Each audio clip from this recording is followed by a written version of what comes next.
Yeah, and then kind of getting back to that full due diligence that you were talking about earlier.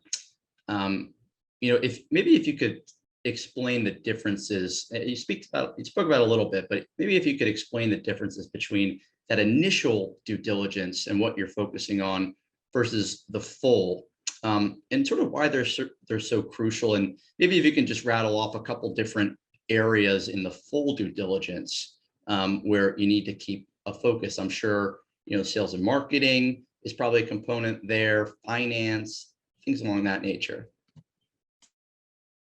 Sure. So the difference between that first phase and the full is, one, the number of people involved are fewer in the initial due diligence.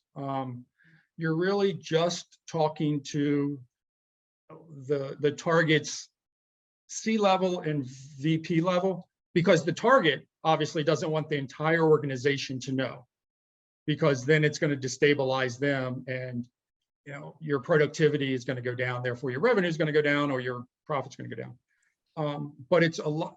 Where you're doing there is you're just looking high level, call it the 10,000 foot of what's happening with your customers. What's a typical contract look like?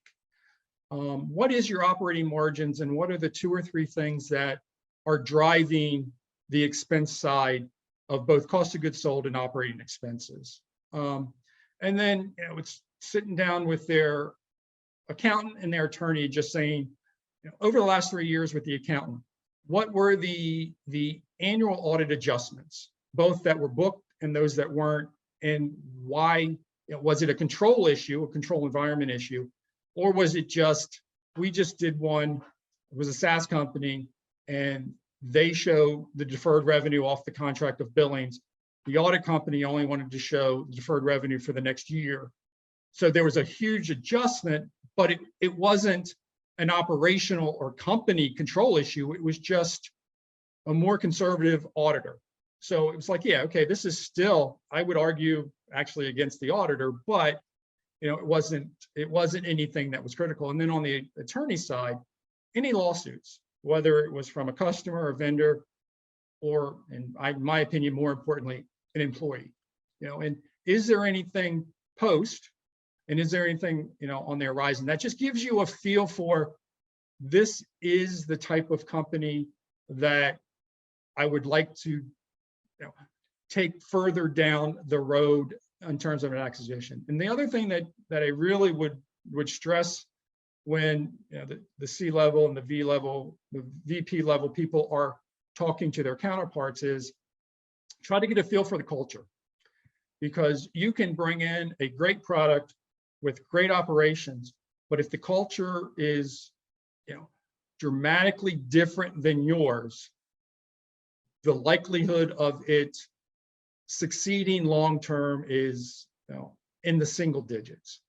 And that's what a lot of people, they speak to it, but they really don't think about the culture side.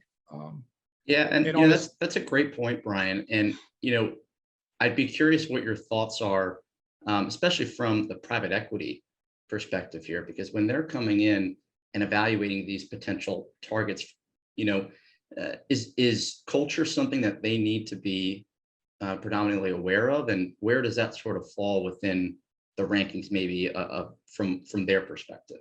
Yeah, sure. So from a private equity point of view, you got to look at it kind of 2 ways. One is the platform company that they want to acquire in order to then do the add-on acquisitions. So from a private equity perspective, the platform company, the culture is probably the number 1 item, in my opinion, because it starts at the top, and they'll get a feel really quick when they talk to the CEO, the founder, of, is this the type of individual that we want to partner with long term?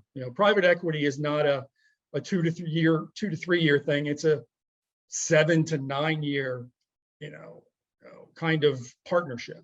And is this someone that we like the culture, we're in line with their values, and it's an individual with a team that can craft that culture as we bring on new acquisitions, right? That they're strong enough to, at times, forego short-term profit for long-term value because they're going to stick with their culture.